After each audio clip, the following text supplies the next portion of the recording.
깊이 있는 시선으로 오늘을 바라보는 뉴스 퍼레이드 문을 열겠습니다. 오늘의 주요 뉴스 보시겠습니다. 한미일 정상이 포괄적 성격의 공동 성명을 처음으로 채택했습니다. 북한 미사일 정보를 실시간으로 공유하고 중국을 염두에 둔 경제 안보 대화도 신설합니다. 이태원 참사 사망자가 한 명 더 발생해 158명으로 늘었습니다. 이태원역 무정차 요청 묵살 의혹을 수사 중인 경찰 특별수사본부는 조만간 수사 범위를 윗선으로 확대할 방침입니다. BA4와 BA5 변이용으로 개발된 화이자 개량 백신이 오늘부터 접종에 들어갑니다. 접종 시 감염 예방력이 2.6배 높아지지만 접종률이 높지 않을 것으로 예상돼서 방역당국이 고심하고 있습니다. 투르키의 최대 도시 이스탄불의 번화가에서 폭발 사고가 발생해 최소 6명이 숨지고 80여 명이 다쳤다고 외신들이 보도했습니다. 정부는 테러 행위로 규정하고 배후를 조사 중입니다. 저희는 잠시 뒤 돌아오겠습니다.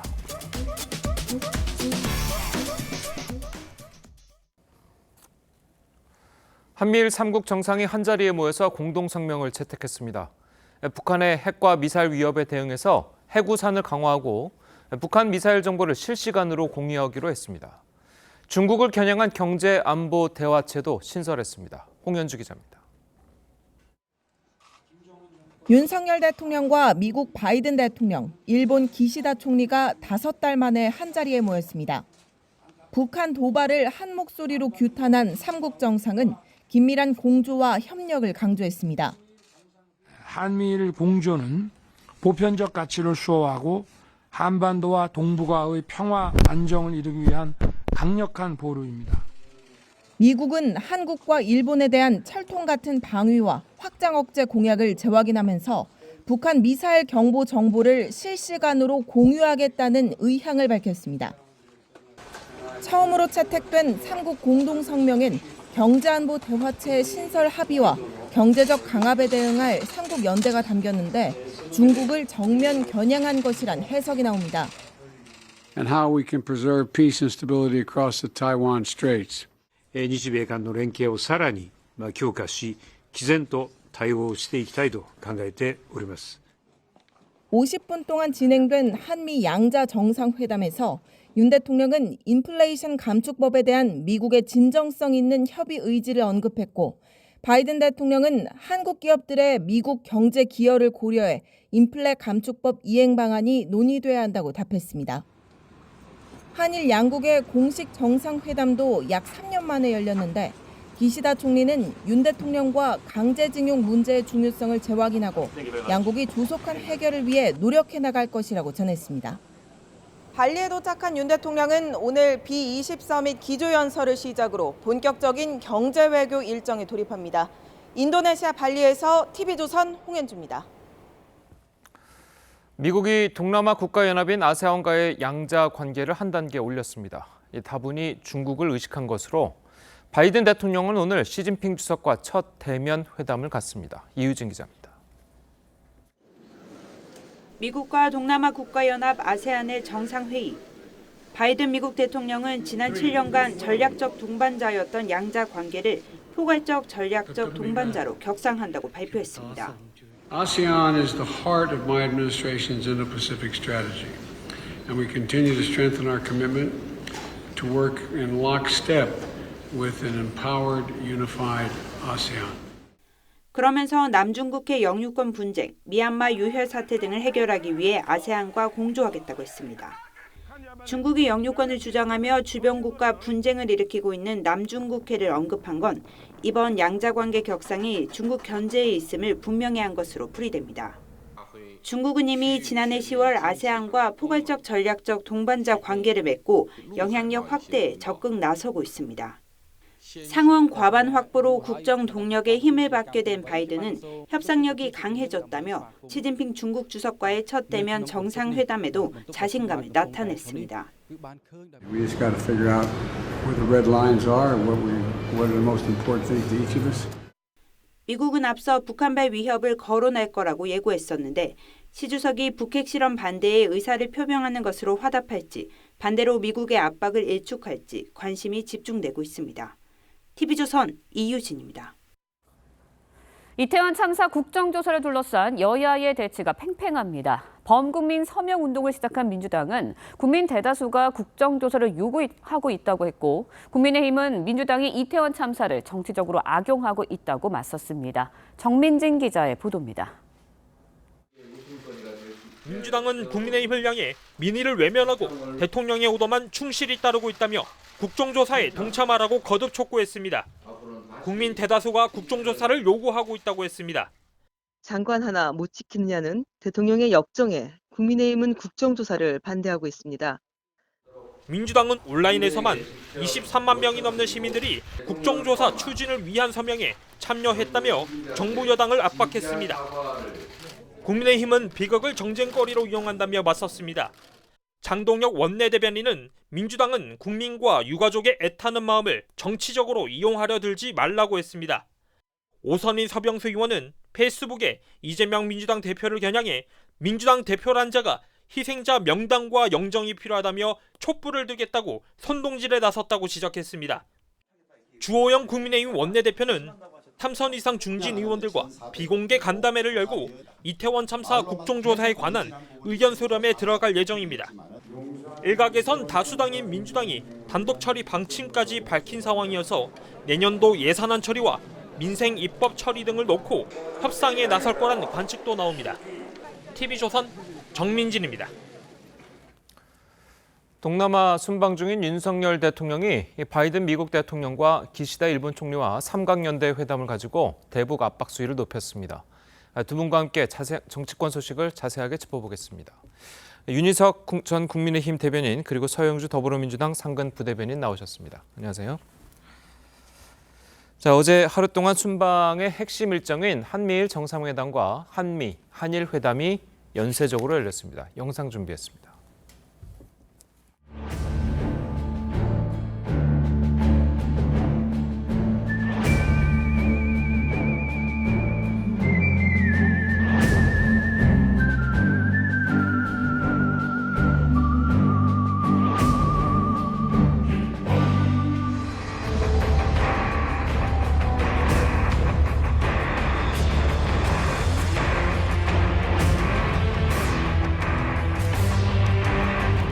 한미일 공조는 보편적 가치를 수호하고 한반도와 동북아의 평화 안정을 이루기 위한 강력한 보루입니다. Nuclear and missile threats of North Korea poses to our people. And North Korea continues provocation, provocative behavior. This partnership is even more important than it's ever been. 開催されること、大変時機を得たものであると感じています。日米間の連携をさらに強化し、毅然と対応していきたいと考えております。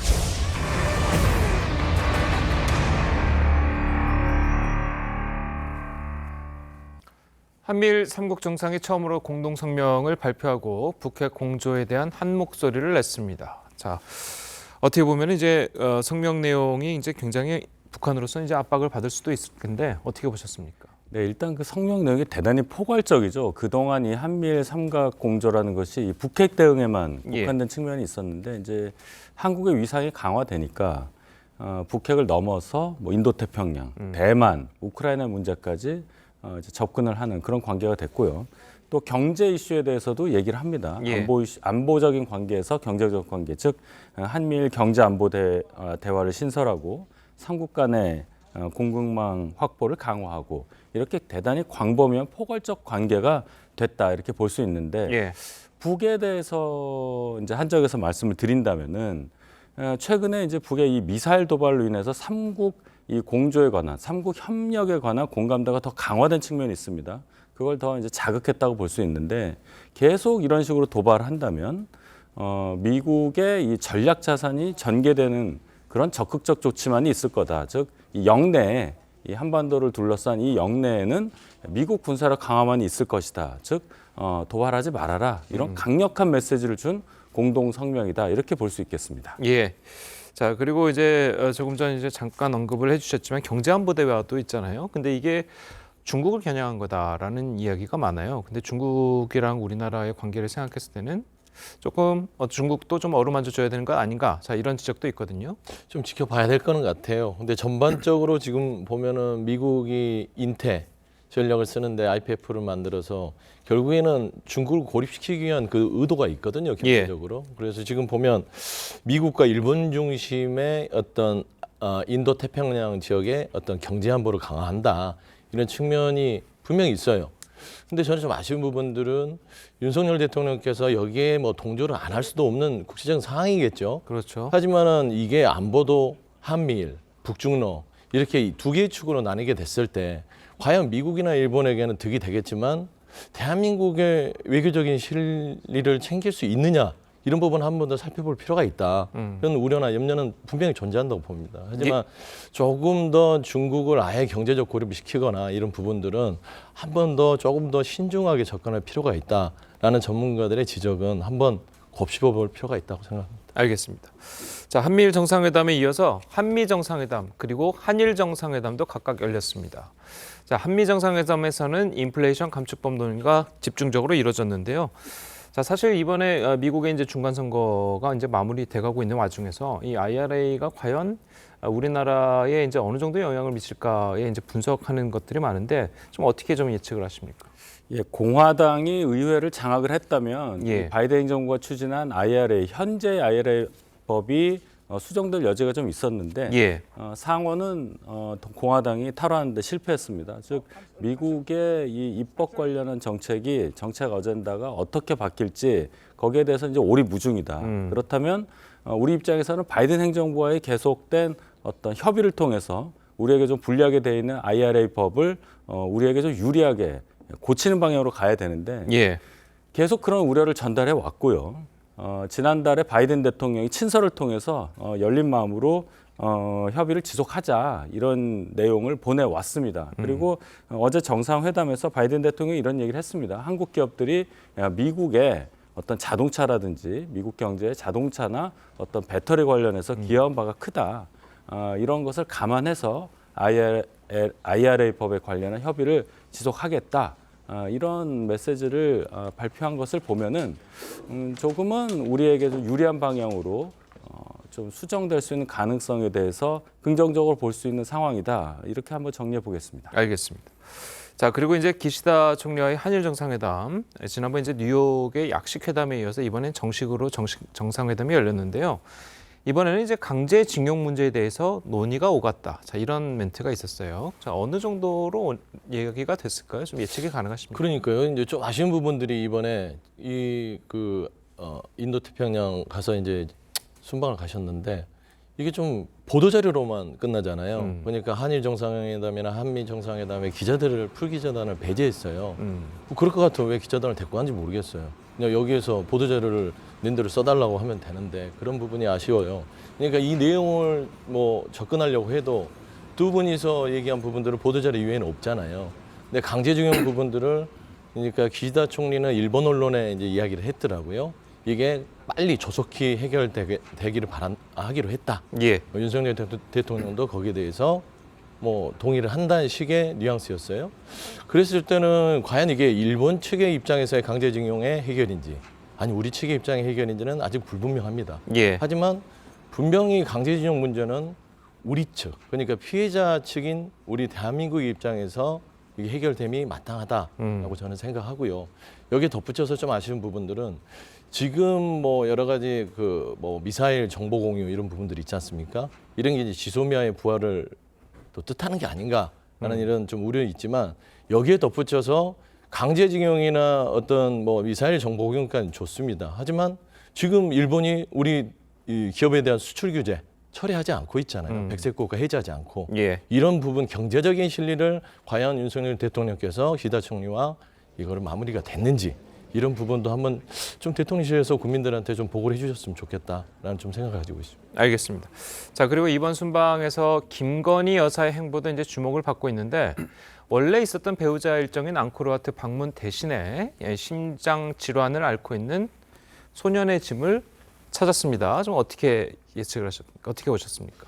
뭐 판단할 수 있다고 봅니다. 뭐 이제 대통령 배우자로서 뭐 가실 수 있죠. 본인 이제 그쪽 분야에 관심이 있거나 그래서 저는 크게 그 일정에 대해서 비판적인 시각은 가지고 있지 않습니다. 예. 다만 이게 이제 그 캄보디아 정부에서 그 배우자들 프로그램으로 공식 일정으로 앙코르와트를 잡아놨잖아요. 그러면 이제 다른 이제 해외 순방의 배우자들은 거기를 다 갔는데 유독 우리 그 김건희 여사만 이 말하자면 캄보디아의 가장 밝히고 싶지 않은 어두운 측면에 가서 일정을 소화해냈다. 그게 과연 캄보디아 측에 양해를 구했다면 큰 문제는 없습니다. 그런데 캄보디아가 뭐 양해를 구하든 안 하든 간에 만에 하나 본인들은 저런 부분들을 숨기고 싶을 수도 있고 좀 빈민가잖아요. 그래서 이런 부분들이 좀 외교적 결례가 될 수도 있겠다는 생각을 좀 했어요. 하지만 분명히 저런 일정은 뭐 충분히 뭐 굳이 비판적 시각보다는 김건희 여사가 어떤 뜻하는 바가 있어서 저런 일정을 했다라고 저는 보고 있습니다. 예.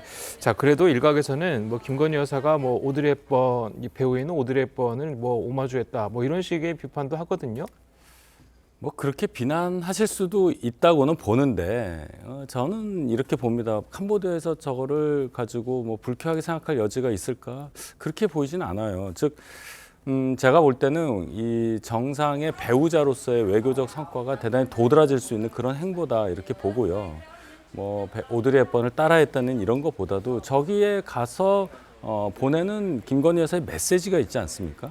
그것이 국내는 물론이고 캄보디아나 또 이걸 보시는 다른 나라 분들에게 줄 수 있는 그런 영향력에 대해서 우리가 긍정적으로 보는 자세가 필요하지 왜 누구를 따라했냐라든지 어떤 외교적으로 결례가 아니냐 하는 것은 대단히 지엽적인 지적이 아닐까 저는 그렇게 봅니다. 예, 알겠습니다. 자, 계속해서 국내 정치권의 이야기 해보도록 하겠습니다. 이태원 참사의 진상 조사를 위한 국정조사를 놓고 여야가 연일 공방을 벌이고 있습니다. 어떤 이야기들이 나왔는지 들어보겠습니다. 내 잘못이다 얘기하는 사람이 아무도 없습니다. 지금의 정부와 여당에게 그 책임을 정확하게 따져놓지 못한다면 저희 민주당 또한 지탄받아야 된다고 생각합니다. 그런데 국민의힘이 국정조사를 받지 않겠답니다. 제정신입니까? 진상을 숨기고 가리겠다는 겁니다. 스스로 이 의회주의, 민주정당임을 포기하는 것이 아니냐. 제1당이 모든 문제를 장내에서 논의하고 해결을 해야지 얼마 전까지 집권했던 당이 장외로 나가는 것은 국민들로부터 버림받을 것이라고 생각합니다. 예, 보신 것처럼 민주당은 이제 범국민 서명운동에 돌입하면서 이 장외 투쟁의 모습을 좀 보이고 있는 것 같아요. 이 장외 투쟁은요, 좀 민주당 전략 이해가 안 가는 것이 소수당일 때 하는 겁니다. 즉, 장 내에서, 원내에서 뭐가 안 되니까, 의석수가 부족해서 안 되니까 최후의 수단으로 나가서 국민에게 호소한다. 이런 명분을 갖고 나가는 건데, 예. 민주당 지금 의석수가 얼마입니까? 과반에서도 뭐 20석 가까이가 많은 절대적인 의석수를 갖고 있는 당이에요. 그런데 장외에 나가서 한다는 것이 그럼 무엇을 의미하느냐? 결국은 정치 투쟁하겠다는 겁니다. 정치적 선동의 수단으로 이태원 참사를 이용하겠다는 것밖에 안 되는 것이고 주먹 불 끈지고 나와가지고 지금 얘기하잖아요. 국민의힘 제정신이냐. 이런 것들이 벌써 정치적 선동의 전형이라고 저는 보고 예. 이러한 상황에서 볼 때 제가 한번 여쭤봤어요. 민주당 분에게 왜 나가냐, 왜 장외투쟁하냐 했더니 국회에서 합의 처리하기 위한 어떤 기반을 닦기 위한 작업이다 하는데 글쎄요. 민주당이 지금까지 21대 국회 들어와서 국회 운영함에 있어서 합의로 처리한 것이 몇 번이나 있느냐 되묻고 싶고 이렇게 장외투쟁하는 거 결코 국민들께서 좋게 보시지 않는다. 저는 이렇게 주장합니다. 예. 자, 이런 비판에도 불구하고 장외투쟁에 나서는 이유는 어디에 있습니까? 오죽 답답하면 장외투쟁에 나서겠습니까? 말씀한 대로 169석을 갖고 있는데 현 정부가 169석을 갖고 있는 타협해야 될, 협치해야 될 민주당과 얘기를 하지 않아요. 하나도 뭐 말이 먹혀야 무슨 내부에서 원내투쟁을 하든 원내에서 어떤 정치적으로 풀 걸 풀죠. 예. 윤석열 정부가 지금 뭐 하나 민주당과 손을 내밀어서 협치를 하거나 말을 들어준 게 있습니까? 그렇기 때문에 점점 추워지는데 장애에 나가서 투쟁하고 싶겠습니까? 그렇지 않잖아요. 근데 이 지금 이 12구 이태원 참사를 정치적으로 이용한다, 선동한다 그런 얘기를 하면 안 됩니다. 지금 이 안전을 총 책임지는 이상민 장관 자체가 엊그제도 보십시오. 폼나게 사표를 던지지 못한다. 이런 발언들을 해요. 이런 사고를 가지고 있는 분이 아직 책임지지도 않고 사퇴하지도 않고 이렇게 자리를 지키고 있습니다. 그리고 나서 지금 이태원 참사에 대해서 진상 조사 제대로 된, 그다음에 책임자 규명 안 이루어지고 있잖아요. 일선 공무원들에 수사하지 말라는 거 아닙니다. 해야 되지만 일선 공무원만 그냥 쥐잡듯이 잡고 그에 책임질 사람들은 하나도 책임지지 않고 그냥 뒷짐지고 있습니다. 이런 부분들에서 답답하기 때문에 국민들한테 물어보는 겁니다. 괜히 여기 안에서 169석이 있어서 국정조사 밀어붙이면 당신들 힘 169석으로 밀어붙이네? 정치적 선동하는 거 아니야? 라고 할 거예요. 똑같아요. 밖에서 하나 안에서 하나 우리가 밀어붙이면 민주당이 하면 정치 선동한다고 합니다. 그게 아니에요. 그런 얘기 듣기 싫어서 장에 나가서 국민들한테 보십시오. 저희들이 이런 국정수사 특검을 요구합니다. 동의하십니까? 그럼 국민들이 동의를 해주시면 저희도 그 힘을 얻어서 여당한테 국정조사 특검 빨리 하시죠. 왜 이태원 참사에 대해서 이렇게 외면하십니까? 정말 하신다고 해놓고서는 왜 점점 빼십니까? 그리고 이상민 장관 책임져야 되지 않겠습니까? 이런 거를 물어보는 거다. 이걸 정치 선동이라고 하면 국민들이 지금 뭐 현 정부를 흔들기 위한 선동입니까? 그렇게 얘기해서는 안 된다라는 좀 말씀을 드리고 싶습니다. 그래도 이제 일각에서는 국회, 우리나라 이제 국회 이제 대의민주주의인데, 대의민주주의라는 것은 국회의원 하나하나가 자신의 지역구 혹은 뭐 자신이 발표하는 그 지방단체에서 그 뜻을 모아서 이제 하는 것이기 때문에 본인의 뜻이 이제 본인의 지역구의 뜻이다. 뭐 이렇게 해서 이제 대의민주주의잖아요. 그래서 직접 나가서 서명 운동을 받는 것은 대의민주주의를 벗어나는 것이다. 자, 이런 비판도 있거든요. 그러니까 기본적으로 이제 국회와 정치라는 게 대의민주주의를 기본으로 하지만 직접 민주주의가 배제되는 건 아닙니다. 그리고 장애투쟁이라는 것은 말씀한 대로 야당이 할 수 있는, 그러니까 뭐 예전에 새누리당, 한나라당도요 장애투쟁을 엄청나게 했습니다. 그게 뭐냐면 현 정부가 움직이지 않을 때 야당이 할 수 있는 하나의 방식이지요. 그래서 대의민주주의를 말하자면 배제한다? 그건 아닙니다. 원내와 원외에서 어떤 투쟁을 같이 병행하는 것이죠. 그런 데에서 밖에 나가면 잘못됐다? 그거는 결코 아니다. 좀 그런 말씀 드리고 싶습니다. 제가 모두에 말씀드렸지만 의석수 얘기를 안 할 수가 없는 거예요. 169석을 갖고 있기 때문에 장내에서 그냥 하시면 돼요. 지금까지 하셨던 것처럼. 근데 왜 장외로 나가느냐, 그 부분을 여쭙는 거 아닙니까? 관철할 수단을 갖고 있잖아요, 합법적으로. 그런데도 장외를 나간다는 것 자체가 정치 선동 아니면 뭐냐, 여기에 대해서 답을 못 할 겁니다. 제가 아까 말씀드렸잖아요. 아니, 할 수 있는데 왜 나가냐는 거예요. 같이 한다니까요. 안에서도 하는데 국민의힘은 미동도 하지 않고 정말 이태원 참사에 대해서 정말 관심이라도 있는지 답답해서 안에서 지금 얘기하잖아요. 안 듣잖아요. 그러니까 국민들한테 알리는 겁니다. 지금 국민의힘이 아무것도 안 하고 있습니다. 국민 여러분 어떨까요? 근데 국민 여러분이 48시간 만에 23만 명이 서명했어요. 지금 24일날 본회의가 열리는데 그 시간 동안 몇 명이 하겠습니까? 100만 명, 200만 명 움직일 겁니까? 그러니까 결국에는 대의민주주의를 훼손하는 것은 국민의힘입니다. 저는 이렇게 얘기를 할 수밖에 없어요. 예, 알겠습니다. 자, 국민의힘 내부에서는요, 이태원 참사를 계기로 해서 소위 친윤과 비윤 사이에 서로 다른 목소리가 나오고 있다고 합니다. 당권 주자로 거론되는 김기현 의원과 안철수 의원의 목소리 들어보겠습니다. 행정안전부 아닙니까? 예. 안전을 책임지는 정부의 주무부처입니다. 예. 그러면 주무부처 장관은 사실 모든 책임을 지는 게 맞죠. 사실은 이게 뭐 일이 생기면 원인도 따지지도 않고 무작정 덮어씌우고 그렇게 가는 모습은 바람직하지 않다는 생각이고요. 일단 이 공적인 자리에서 사적인 대화 나눈다는 것 자체가 적절하지를 못하고요. 그리고 그래서 저는 주호영 원내대표가 퇴장을 시킨 게 적절하다고 보는 입장이거든요. 그걸 잘했다고 한다면 그거는 억지라고 봅니다만은 해명을 했지 않습니까? 회의 진행을 아마 제가 맡아 있었으면 매우 원활하게 했을 것이다라고. 예, 지금 안철수 의원과 김기현 의원이 지금 뭐 두 가지 사안에 대해서 서로 다른 목소리를 내고 있거든요. 네, 이것을 뭐 친윤끼리 내부에서 뭐 반목하는 게 아니냐를 말씀하시는데 그렇지는 않죠. 안철수 의원은 인수위원장까지 했던 분이니까 친윤이라고 봐야 되고요. 굳이 구분을 하자면. 김기현 의원도 선거 때 원내대표로서 또 선거를 지휘를 했기 때문에 두 분 다 그런 결은 같다고 봐야 되는데, 그럼 이렇게 입장차가 난 거는 두 분이 유력한 당내 이 당권 주자라고 봐야 됩니다. 그래서 앞으로 있을 전당대회에 있어서 본인들의 어떤 선명한 메시지를 발산하는 과정에서 입장 차이가 좀 도드라지게 보인다 이렇게 보고요. 이 사안에 대해서는 의원들 각자 생각이 또 조금씩 다릅니다.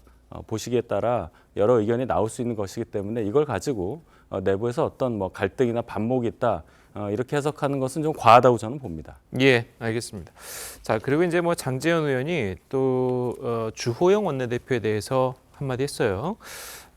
방금 그 국감장에서 필담을 주고받은 김은혜 수석과 강성규 수석을 퇴장 조치시킨 것에 대해서 뭐 의원들이 부글부글 끓고 있다. 자, 이런 발언을 했는데 어떻게 보셨습니까? 그러니까 장제원 의원은 좀 이성적인 대답은 안 하시는 것 같아요. 오로지 윤석열 대통령한테 잘 보이기 위해서 뭐 좀 이성적 판단 안 하시는 것 같은데 저는 주호영 원내대표가 잘했다고 봐요. 정말로 이 국감장에서 이태원 참사를 논의하는 자리에 그 대통령실의 홍보수석과 심사회 수석이 웃기고 있네 메모를 합니다. 말도 안 되는 거 아닙니까? 웃기고 있는 거 아닙니까? 당연히 퇴장을 시켜야지 안 그러면 계속 고성형하고 회의 진행이 되겠습니까? 사과하고 되겠어요? 적절한 조치를 했는데 이게 윤석열 대통령이 그렇게 해서 좀 과하잖아라는 도스피빙에서 밝히니까 그때서야 장제원 의원이나 김기현 의원이 편을 드는 거예요. 저는 안철수 의원이 굉장히 오랜만에 맞는 얘기를 하신 것 같아요. 그렇지 않습니까? 그래서 이성적으로 이상민 장관 진짜 석고대죄하고 책임져야죠. 그러면 행정안전부 장관으로서 칭찬받을 일이 생기면 제가 장관입니다. 자기가 잘해서 칭찬받나요? 행정안전부 장관이니까 좋은 일이 생길 때 칭찬받는 거예요. 그럼 반대로 나쁜 일이 생기면 누가 책임을 져야 됩니까? 행정안전부 장관이 책임지는 겁니다. 그런 상식적인 생각을 하는 것들이 마땅한데 윤석열 대통령이 별로 보기 안 좋았어 하니까 지금 장제원 의원이 주호영 원내대표를 하는데 그 현장에서 저는 주호영 원내대표는 가장 적절한 판단을 했다라고 보시기 맞다 생각합니다. 예, 자 그리고 장제원 의원이 이제 또 주 원내대표가 걱정이 된다. 자, 이런 발언까지 했거든요. 예, 그 관련해서 이제 주호영 대표가 그 국회 안에서 여당의 운영위원장인데 여당 측 인사인데 그 수석들을 이렇게 퇴장 조치한 그 것만 보면 그렇게 조금 섭섭하게 볼 수 있는 국민의 의원들도 계신데 그 내부에는 그렇게까지 결정된 게 주호영 원내대표 혼자만의 결정이 아니고 정회 과정에서 관계자들과의 협의를 통해서 했다. 이게 밝혀졌고 그것을 뭐 대통령실이든 의원들도 이제 수긍하는 분위기가 됐기 때문에 그때 그 발언을 가지고 지금 현재까지 갈등이 지속된다고 보기는 어렵습니다. 그 부분은 거의 다 오해가 해소됐다 이렇게 말씀드리겠습니다. 알겠습니다. 자, 오늘 두 분 말씀은 여기까지 듣겠습니다. 잘 들었습니다. 고맙습니다.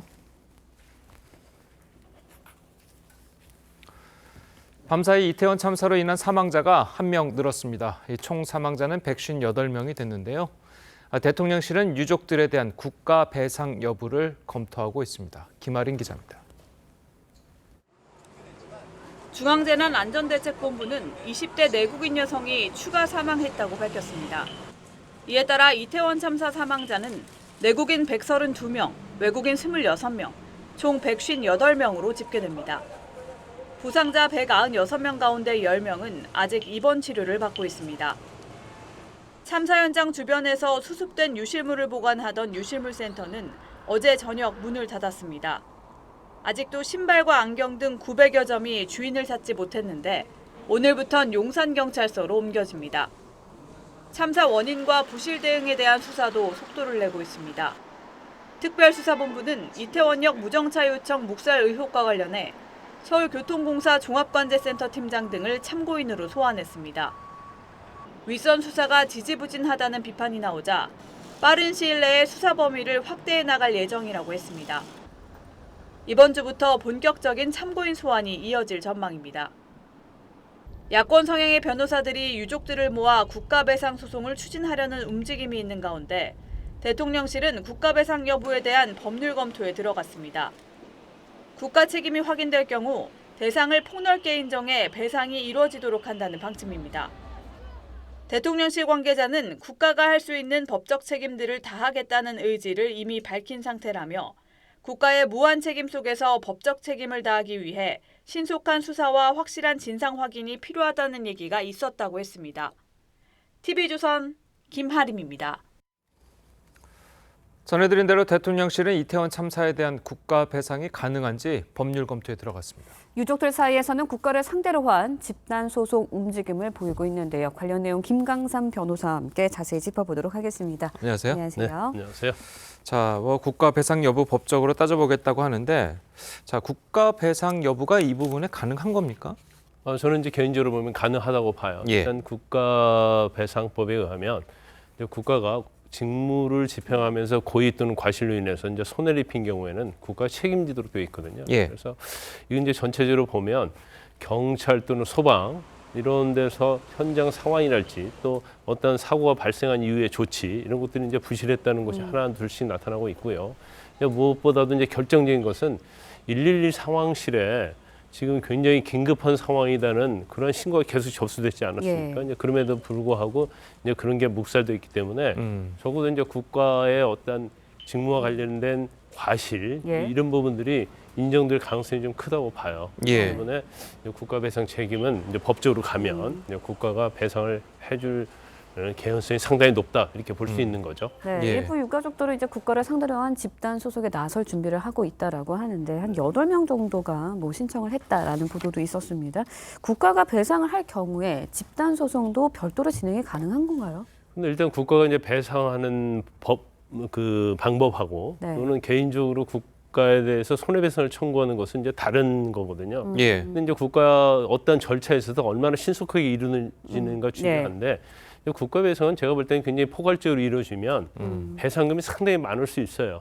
우리가 이제 세월호 때와 비교를 해보면 예. 세월호 때도 사실은 이제 민사소송을 했을 때보다도 훨씬 더 많은 배상을 국가가 해줬다고 볼 수 있거든요. 예. 그렇기 때문에 국가 배상의 배상금의 책정을 어느 정도 할 것이냐 굉장히 중요할 것 같고 만에 하나 이것이 일반적으로 민사소송에서 이루어지는 금액보다 훨씬 큰다고 한다면 예. 결국 민사소송을 할 이제 실익이 없어지는 거죠. 그리고 국가 배상은 일방적으로 정해서 포괄적 배상을 하는 거고요.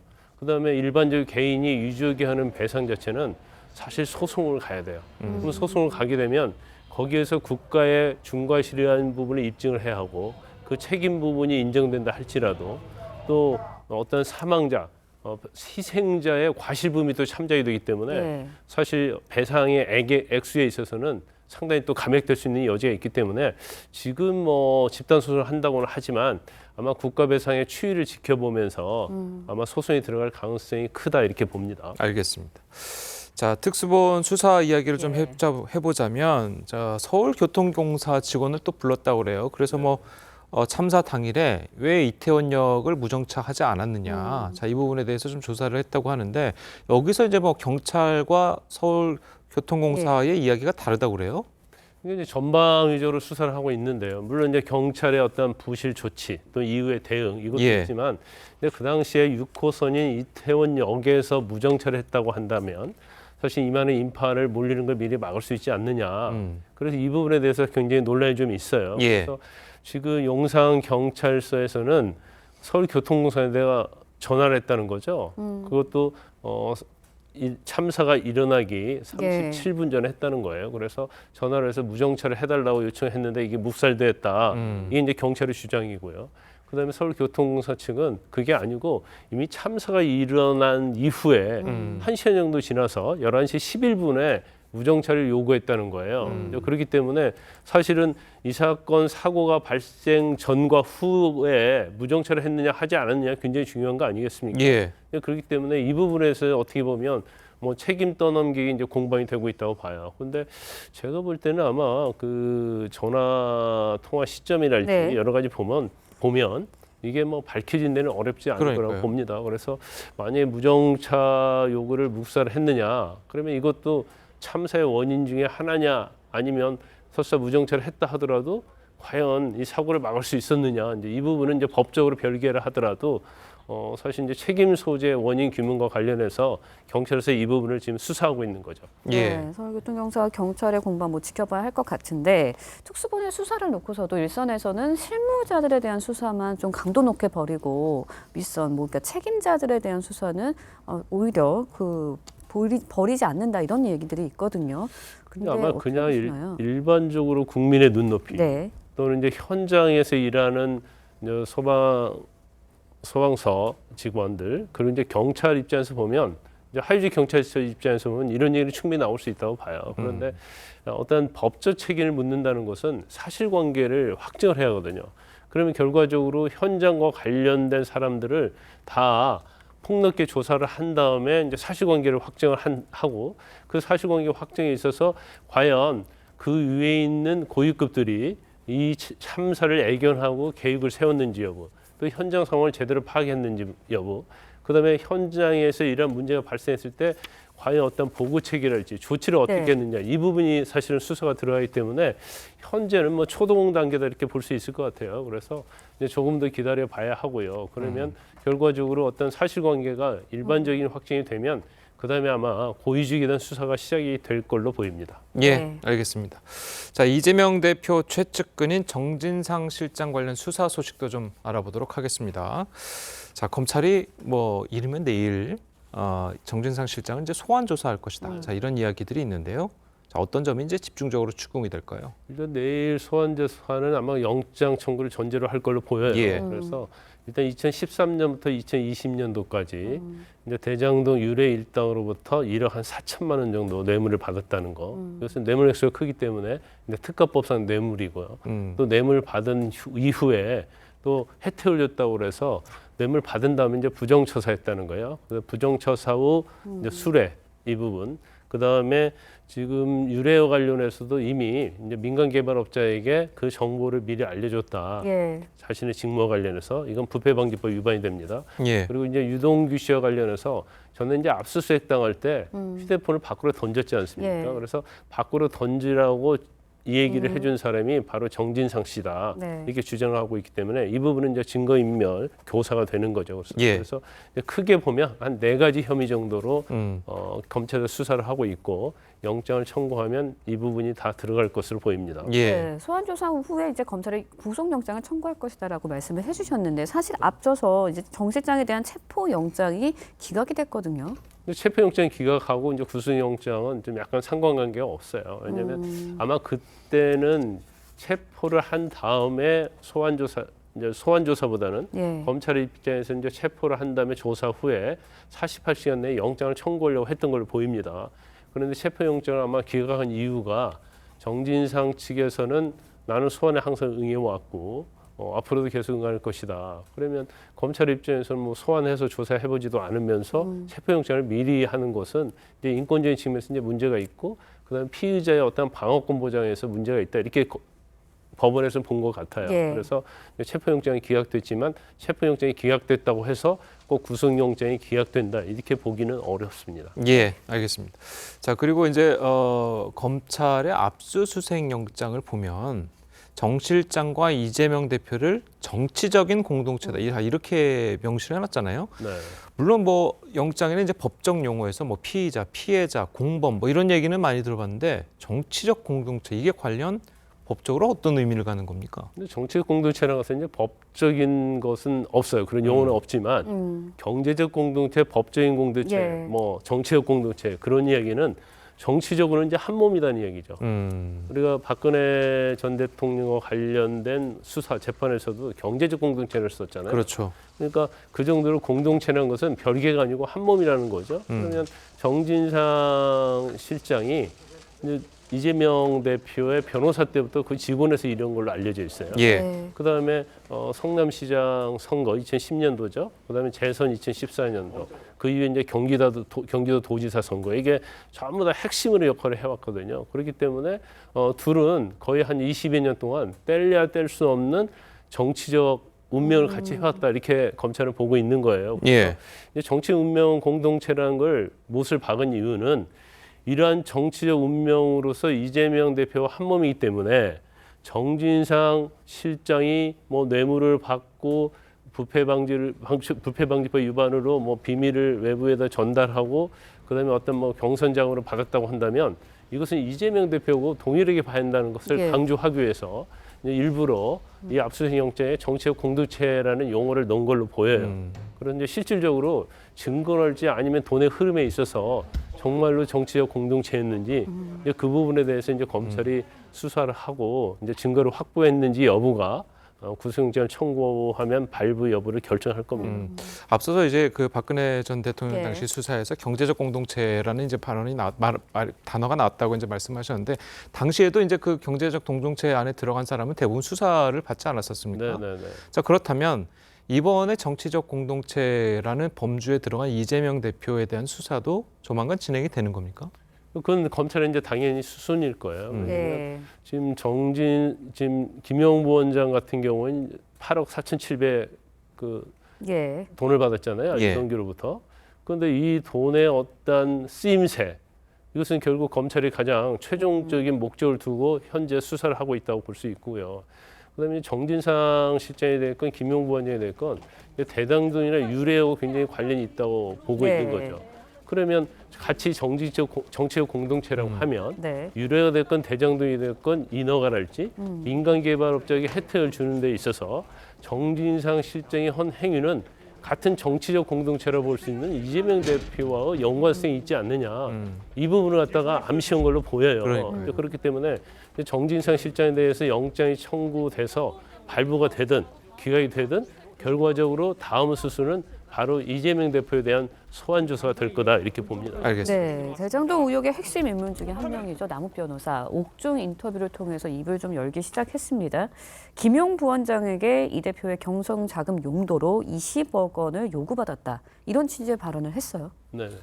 이 부분을 보면요. 일단 전에 이제 남욱이랄지 정영학 회계사는 굉장히 소극적으로 대응을 했거든요. 예. 그래서 이재명 대표와 관련된 얘기가 법정에서 증인 신문을 하게 된다랄지 또 수사기관에서 취조를 받게 되면 뭐 기억이 나지 않는다 뭐 이런 취지로 해서 굉장히 소극적으로 대응을 했는데 지금 유동규 전 본부장이 입을 연 다음부터 예. 남욱이랄지 정영 회계사, 정민영 또 거기에다가 김만배까지 어떻게 보면 김만배가 제일 소극적이었거든요.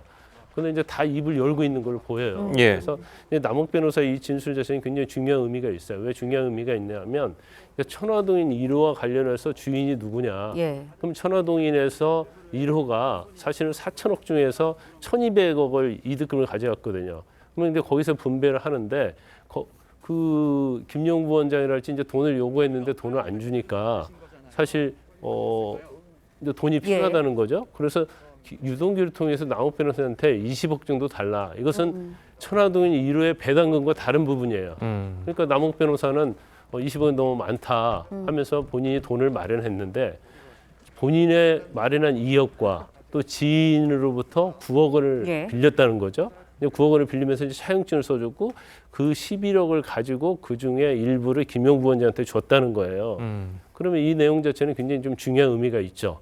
왜냐하면 돈 자체의 출처뿐만 아니라 돈이 왜 건너가게 됐는지에 대해서도 사실 천화동인 1호와도 또 관련이 있어요. 이 돈 준 경위를 보면. 그렇기 때문에 검찰에서는 이 부분을 가지고 김용부 원장 또는 이재명 대표와 관련성을 지금 조사를 하고 있는 거예요. 예, 알겠습니다. 자, 오늘 변호사님 말씀은 여기까지 듣겠습니다. 잘 들었습니다. 고맙습니다. 주말 사이 비가 내린 뒤에 날씨가 많이 쌀쌀해졌습니다. 네, 오늘 서울과 중부 지역에는 비 예보도 있다고 하는데요. 청계천에 나가 있는 취재기자 연결해 보도록 하겠습니다. 한지은 기자, 날이 불쩍 쌀쌀해진 것 같네요. 네, 그렇습니다. 제 뒤로 출근길 발걸음을 재촉하는 시민들 모습 보실 수 있으실 텐데요. 어제보다 5도 이상 큰 폭으로 기온이 떨어진 데다 바람이 다소 불면서 체감 온도는 조금 더 낮습니다. 현재 서울 9.8도, 대전 7.7도, 광주 9.2도 등 전국 대부분 지역에서 10도 안팎의 기온을 기록하고 있습니다. 낮에도 기온이 크게 오르지 않으면서 대체로 평년 수준의 추위를 보일 전망입니다. 낮 최고 기온은 서울 14도, 대전과 대구에서 15도 등 대부분 15도 안팎에 머무를 것으로 보입니다. 오늘 전국은 대체로 흐릴 것으로 예보됐는데요. 수도권과 강원 영서, 충청권 북부에서는 오전부터 낮 사이 비가 오는 곳이 있겠습니다. 내륙을 중심으로는 오전까지 안개가 끼는 곳도 많을 전망이어서 운전하실 때 주의가 필요해 보입니다. 내일은 아침 기온이 오늘보다 3도에서 4도, 많게는 5도 가까이 떨어져 영하를 기록하는 곳도 있겠습니다. 모레까지는 아침 출근길 추위가 이어질 전망이어서 집을 나서실 때 옷차림에 신경 쓰셔야겠습니다. 청계천에서 TV조선 한지은입니다. 사건 사고 소식 전해드립니다. 어제 저녁 6시 40분쯤 경북 상주시 공검면 중부 내륙고속도로 상행선 공검터널 인근에서 승용차 3대와 1톤짜리 트럭 1대가 잇따라 추돌하는 사고가 발생했습니다. 이 사고로 승용차와 트럭 사이에 낀 차량의 80대 동승자가 크게 다치고 나머지 4명도 부상을 입어 병원으로 옮겨졌습니다. 경찰은 60대 운전자가 몰던 차량이 앞서가던 승용차를 먼저 들이받아 고속도로가 정체된 상황에서 차량들이 속도를 줄이지 못하면서 4중 추돌로 이어진 것으로 보고 있습니다. 어제 오후 4시 20분쯤 경기 화성에 있는 한 부직포 제조 공장에서 불이 나 2시간 만에 진화됐습니다. 화재로 다친 사람은 없었지만 철골조 샌드위치 패널로 구성된 공장 건물 4개 동 중 3개 동이 전소됐고 인근 건물 2개 동도 화재 피해를 입었습니다. 화재의 여파로 남양읍 일대에 정전이 발생하면서 수십 가구가 피해를 입기도 했습니다. 경찰과 소방당국은 정확한 화재 원인을 조사할 계획입니다. 방탄소년단의 멤버 정국이 현지 시간으로 오는 20일 열리는 카타르 월드컵 개막식 무대에 설 예정입니다.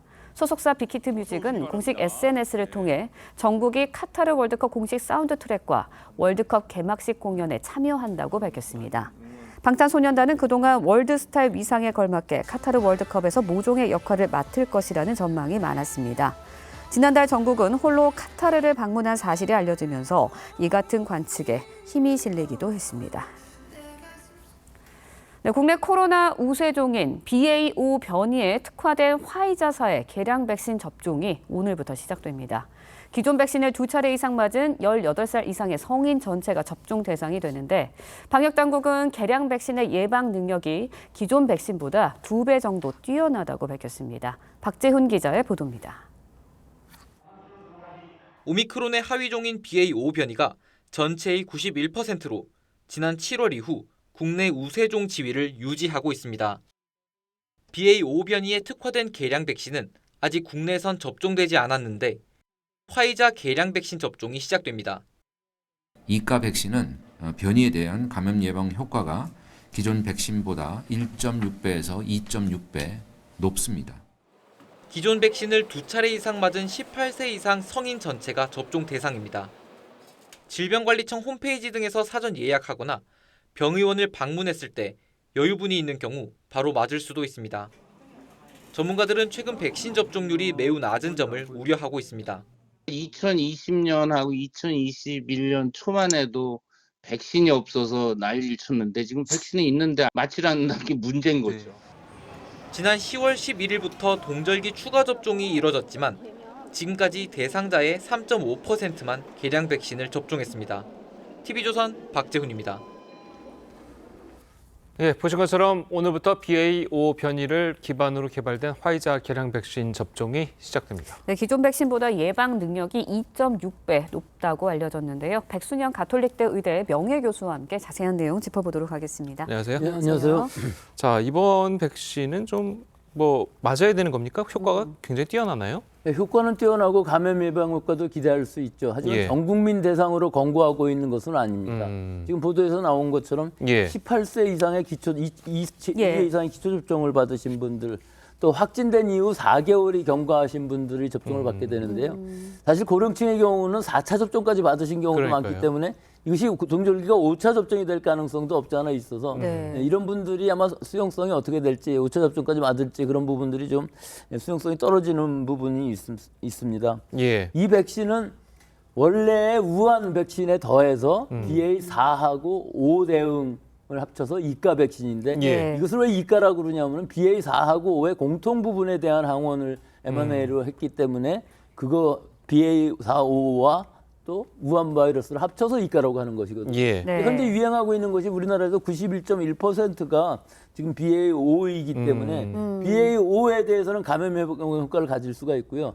또 최근에 유럽이나 미국에서 유행하고 있는 BQ1이라든지 BQ1.1과 같은 BQ 형제라고 그러는데요. 이게 앞으로 이제 우세종이 될 가능성이 높은데 여기에 대해서도 감염 예방 효과를 기대할 수 있기 때문에 아마 지난번에 모더나나 파이저의 BA1 대응 백신보다는 좀 더 수용성이 높아질 것으로는 예상할 수 있겠습니다. BA1, BA1 기반 모더나 화이자 백신 2개가 백신화가 일단은 개발이 된 거고요. 이번에 게 또 새로 들어오면서 3가지 백신이 나온 건데 어떤 걸 맞는 게 좋을까요? 글쎄요. 이거는 뭐 사람마다 다 다를 수가 있는데요. 사실은 지금 유행하고 있는 것이 BA.5이기 때문에 BA.5 개량 백신을 맞으시는 사람들이 더 많겠죠. 하지만 우리나라에는 사실은 2가지가 더 있습니다. 합성 항원 방식의 노바백스 백신하고 국산 백신인 스카이코비1이라는 백신이 있는데 이것들은 BA1이나 BA5나 뭐 관계없이 사실은 기존의 백신이긴 한데 mRNA 백신에 대해서 좀 우려가 있으신 분들, 1차 접종 받았을 때 굉장히 그 부작용이 컸던 분들, 내가 그 부작용을 우려하시는 분들은 우리나라에서는 이 정도 선택을 할 수가 있기 때문에 선택지가 높을 수가 있다고 볼 수가 있고요. 지금으로서는 아마 BA5가 유행하기 때문에 오늘부터 유행하는 오늘부터 이제 접종받을 수 있는 BA5를 맞는 것이 아마 지금으로서는 감염 예방 효과까지 기대할 수 있고 중증 예방 효과를 기대할 수 있기 때문에 이것이 더 수용성은 클 것으로 예상됩니다. 아까 뭐 교수님께서 뭐 잠깐 언급을 해주셨지만 지금 특히 뭐 노약자나 고령층을 중심으로 해서 4차 백신까지 맞으신 분들이 꽤 많잖아요. 자, 만약에 이 새로운 백신을 맞으시려고 계획을 하신다면 4차 백신 맞으신 분들은 어느 정도 맞으신다면 어느 정도 있다가 맞는 게 좋을까요? 그거는 지금 권고하고 있는 것도 4차 접종 맞은 이후에도 4개월이 지나야 되기 때문에 4개월이 지나신 분들도 상당히 많이 있습니다. 대부분의 뭐 건강한 면역력을 갖고 계신 분들은 4차 접종까지 받으셨다면 굳이 5차 접종 받으실 필요는 없지만 사실은 고령층이거나 또는 면역 저하자들이 많이 있습니다. 항암 치료를 받고 있든지 선천적으로 면역이 떨어져 있든지 또는 장기 이식들을 받아갖고서 면역이 약화되어 있는 사람들, 이런 분들은 뭐 입으실들은 물론 맞으실 수도 있습니다. 거기에 해당하지 않으신 분들은 4개월이 지났을 때 지금 예방접종을 받는 것이 올겨울을 잘 지내는 방법이라고 할 수 있겠습니다. 현재 우리나라에선 BA4나 BA5 변이 바이러스가 우세종인데 오미크론 새 변이인 BQ가 등장을 했습니다. 전 세계에 좀 비상에 걸렸다라는 이야기들도 나오고 있는데 어떤 차이가 있는 건가요? 이 BQ1하고 BQ1.1이라는 것은 뭐 거의 비슷한 것이고 결국은 BA5 변이에서 하나 정도 변이가 생긴 것이기 때문에 거의 비슷하다고 할 수 있습니다만 사실은 다른 점도 많이 있습니다. 이 우리나라에서는 지금 그렇게 높은 비율을 차지하고 있지 않습니다. BQ1.1이 한 2.2% 정도고 BQ1인 경우에는 0.9이기 때문에 합치면 한 3% 정도라서 아직은 미미합니다만 이게 전 세계적으로 봤을 때 미국만 해도 이미 이번 주에 44%를 차지하고 있고 이번 달이면 50%를 넘어갈 것으로 보이고요. 유럽 같은 경우는 프랑스를 비롯해서 대부분의 나라들이 지금 50%를 넘어가고 있고 내년 초가 되면 내년 초 얼마 안 남지 않았습니까? 그러면은 80-90% 이상의 우세종이 될 것이라고 예상을 할 수가 있기 때문에 지금 상황에서 보면은 이 바이러스들에 대응을 해야 되는데 사실은 바이러스가 나올 때마다 새로운 백신을 개발을 할 수는 없기 때문에 지금 개발되어 있는 백신으로 이 BQ 형제들 1.1에 대해서도 어느 정도 감염 예방 효과는 충분히 기대할 수 있다고 볼 수는 있습니다. 자, 그러면 이제 뭐 겨울 앞두고 이제 우리나라 우리나라 코로나 확진자 수가 20만 명이 이제 넘어갈 것이다. 자, 이런 예측도 있거든요.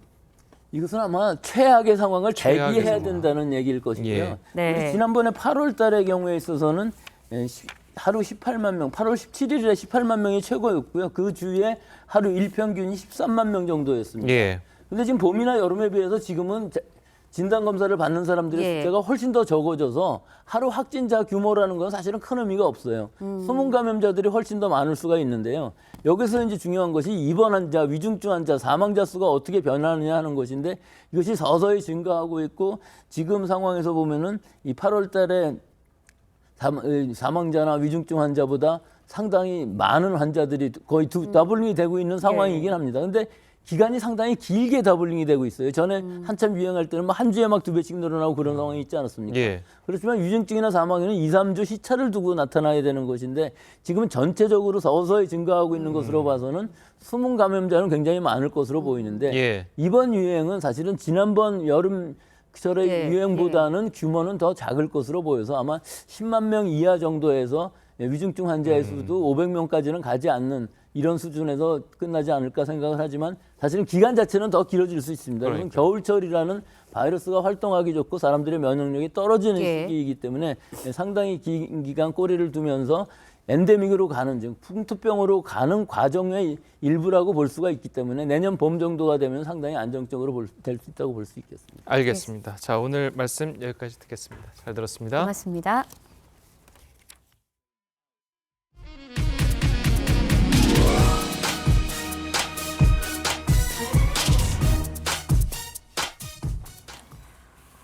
네, 현지 시간으로 어제 튀르키예의 최대 도시 이스탄불 번화가에서 강력한 폭발이 발생해 최소 80여 명의 사상자가 나왔습니다.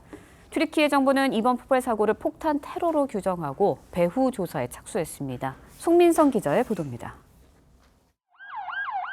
사람들로 붐비는 번화가 한복판에서 갑자기 큰 폭발이 일어나면서 현장은 순식간에 아수라장이 됐습니다. 파편이 여기저기 나뒹굴고 사람들은 혼비백산 도망칩니다. 현지 시간으로 13일 오후 4시 20분쯤 튀르키예 이스탄불의 번화가인 베이올루 지역 내 이스티크랄 거리에서 원인을 알 수 없는 폭발 사고가 일어났습니다. 이 사고로 지금까지 최소 6명이 숨졌고 81명이 다쳤다고 외신들은 보도했습니다. It was a very gruesome sight as everyone around me was totally scattered and panicked, and several people injured, bleeding from their ears, bleeding from their legs, and several people crying all around. 사상자는 시간이 지날수록 더 늘어날 것으로 보입니다. 튀르키예 정부는 즉각 이번 사건을 테러 행위로 규정하고 배후 조사를 지시했습니다. Milletimiz İstiklal Caddesi'ndeki olayın önündeki ve arkasındaki tüm unsurlarıyla ortaya çıkartılarak faillerinin hak ettikleri şekilde cezalandırılacağından emin olsunlar. 이번 폭발 사고의 배후로 극단주의 무장 세력 IS나 쿠르드계 분리주의 무장 조직 등이 거론되고 있습니다. TV조선 송미선입니다.